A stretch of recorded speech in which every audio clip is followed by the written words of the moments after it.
e segunda edição às 6:30 da noite.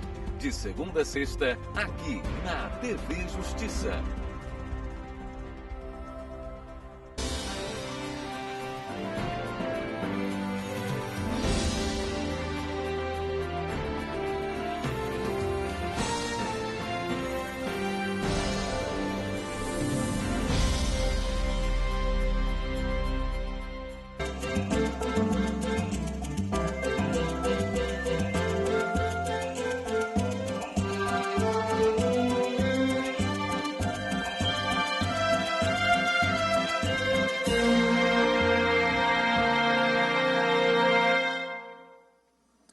Olá, eu sou Joelson Dia e seguimos com os nossos temas de direito eleitoral. Na aula de hoje, cuidaremos de captação ilícita de sufrágio, o famoso artigo 41A da Lei 9.504, assim denominada compra de voto. Eu começo, claro, apresentando os nossos alunos, a Martinelli, o Pedro e a Rayane. Eu lembro para os interessados, quiserem mandar as suas sugestões, as suas observações ou até mesmo as suas dúvidas, para enviarem e-mail para saberdireito@stf.jus.br. Não se esqueça de identificar o tema e o professor também para o qual a sua pergunta é dirigida.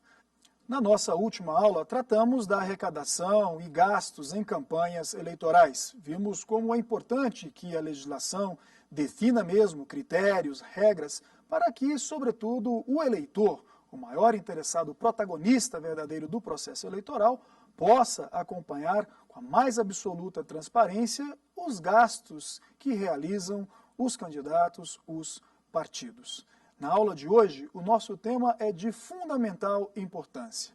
Trataremos da captação ilícita de sufrágios, aquilo que a sociedade popularmente convencionou chamar a vedação sobre a compra de voto. Não são poucos os candidatos, não são poucos, na verdade, aqueles que até mesmo foram sancionados, mesmo depois de eleitos, por terem trocado algum benefício, algum bem, alguma vantagem, pelo voto. Muitos são os que se apresentam para o eleitorado com promessas, justamente para angariar dele não só a confiança, não só a adesão, como o nosso regime democrático espera, mas para, na expectativa de oferecendo uma promessa, oferecendo uma vantagem, assegurar com isso o voto. E claro que essa é uma prática que a legislação não tolera. E com toda a razão, porque a compra do voto tira do eleitor a liberdade, tira do eleitor a possibilidade de um voto informado, de um voto consciente.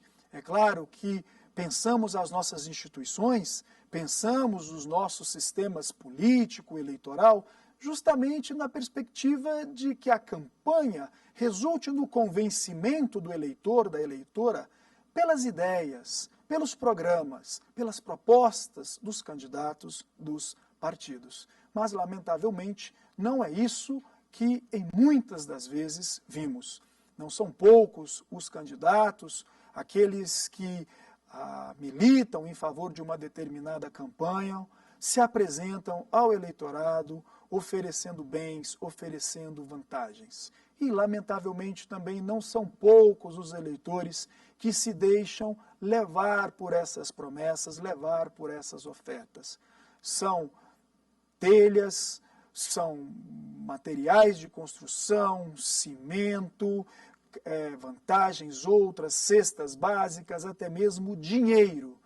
Aquilo que é oferecido ao eleitorado para que o eleitor possa trocar aquilo que se esperava dele como voto livre, consciente, pelo voto. A sociedade, em determinado momento, cansou dessas práticas e, por isso, junta, reunida em instituições que a representam, como o Movimento de Combate à Corrupção, a CNBB, a ABI, a UAB, resolveu lutar pela edição de um projeto de lei de iniciativa popular. O projeto de lei de iniciativa popular, como sabemos todos, é uma manifestação direta da soberania. E por isso a importância desse artigo 41A da Lei 9.504, essa vedação da captação ilícita de sufrágio ou da compra de votos no nosso sistema democrático, porque partiu da própria sociedade por intermédio dessas suas instituições organizadas, como dizia esse projeto de lei, que resultou depois então nesse artigo 41A, modificando a Lei 9.504 de 97, que é a Lei das Eleições, e com isso procurando extirpar, vedar de uma vez por todas essa prática tão nefasta. Essa questão também, mais uma vez, de cunho constitucional, mais uma vez voltada à proteção não só da normalidade, da regularidade, da legalidade das eleições, mas à sua própria legitimidade. Não basta que o candidato, o partido, cumpra com as regras do jogo. É importante que ganhe sem o abuso do poder político, sem o abuso do poder econômico, sem o uso indevido dos meios de comunicações, sem as condutas vedadas e, principalmente, que também não tenha que comprar o voto para garantir a sua eleição. A sociedade está cada vez mais consciente dessa exigência e, de uma certa forma, é até lamentável pensar que foi preciso a legislação estabelecer, estipular esse tipo de conduta como um ilícito, até mesmo como crime, porque a legislação eleitoral, pelo Código Eleitoral, há muito já sancionava esse tipo de prática como crime, até mesmo, como dizia, nos termos do artigo 299 do Código Penal. E é importante lembrar que por esse crime responde tanto quem busca comprar, como aquele que também se dispõe a vender o seu voto. Então, é importante que o eleitor tenha também muita consciência disso. Se pune o candidato, até mesmo com a perda do seu registro ou do seu diploma, por ter prometido, ofertado uma vantagem em troca do voto, não se pode esquecer que a legislação eleitoral sanciona também quem se dispõe a vender o seu voto, a receber essa vantagem, esse bem, esse benefício em troca do voto. Por isso, a importância desse tema, porque é por intermédio de uma vedação, de uma sanção rigorosa como essa que se impõe no que diz respeito à compra do voto, à captação ilícita de sufrágios, que se busca assegurar a normalidade, a legitimidade do nosso sistema democrático. Que o candidato, a candidata seja eleita não por conta do que promete, por conta do que oferece em termos de vantagens pessoais, de bens ao eleitor, mas por conta das suas propostas, por conta das suas ideias. É por isso que dizia que é mesmo lamentável pensar que a legislação ainda tem que prever algo como a captação ilícita do voto.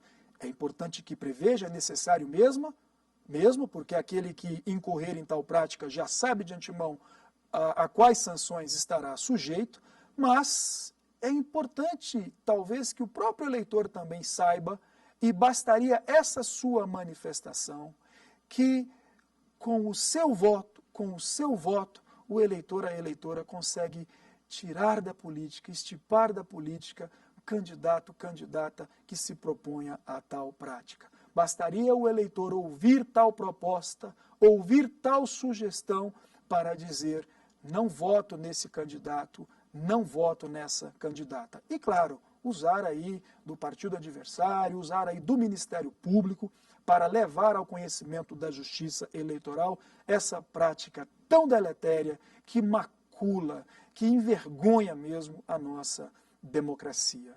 Bem, postas as premissas em que surgiu, então, essa vedação da captação ilícita do voto, o porquê de a legislação ter contemplado isso como um ilícito e, inclusive, imposto aos infratores sanções tão severas, tão rigorosas, é importante discutirmos exatamente o que vem a ser essa captação ilícita de votos, o que vem a ser o artigo 41A da Lei 9.504 e também, a partir daí, como se processa uma representação que poderá resultar nessas graves sanções aos infratores. Pois bem, o artigo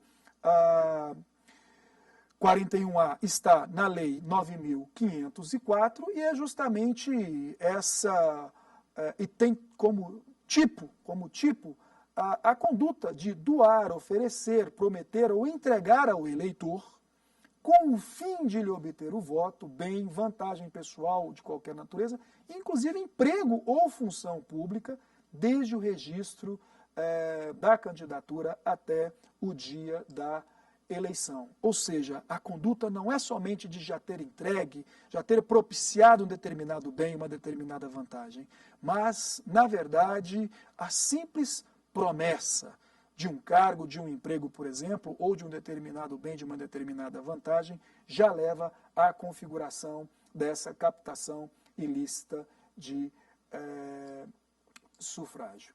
Pois bem, houve em um determinado momento questionamento se esse artigo era constitucional ou não, justamente porque retirava de imediato o infrator das eleições, ou seja, lhe tirava de imediato o registro, ou poderia até mesmo lhe tirar do cargo, porque podia ser que a representação viesse a ser julgada somente depois das eleições, e mesmo assim visse ele então desprovido do seu diploma e, consequentemente, do seu próprio mandato, do seu próprio cargo, por conta da prática do ilícito. E não foram poucos, até hoje, os vereadores, prefeitos, deputados estaduais, deputados federais, distritais e até mesmo deputados federais, senadores e governadores que tiveram ou o seu registro ou o seu mandato cassado justamente pela prática do artigo 41A, da conduta vedada no artigo 41A. Pois bem, e se discutiu em determinado momento, então, a constitucionalidade, entendendo-se que talvez isso configuraria uma inelegibilidade, e se inelegibilidade fosse, não poderia ter sido contemplada em lei ordinária, como é a Lei 9.504. Deveria vir disposto em lei complementar. Mas o Supremo enfrentou essa questão numa decisão do ministro Gilmar Mendes, na ADI 3592-4, afastando de uma vez por todas qualquer consideração sobre a aventada inconstitucionalidade desse artigo 41A. Pois bem, e o que o artigo, então, exige como requisitos para que se configure, então, a conduta ali descrita e, consequentemente, se possa aplicar, então, essas graves sanções, ou de multa, ou de cassação do registro, ou mesmo de cassação do diploma. Primeiro, a prática de uma daquelas condutas que, como vimos, não reclama necessariamente a entrega, mas a simples promessa pode já configurar o tipo ali descrito. Não é necessário que se peça expressamente o voto, que se condicione necessariamente, expressamente dizendo a troca, a promessa da vantagem ao voto. Basta apenas que as circunstâncias, o contexto, a análise do caso específico evidencie que o infrator, o candidato, a candidata tenha assim agido com esse fim específico de trocar uma determinada vantagem, de oferecer um determinado benefício em troca do voto do eleitor. E depois, não é necessário que o candidato, a candidata, participe diretamente da conduta.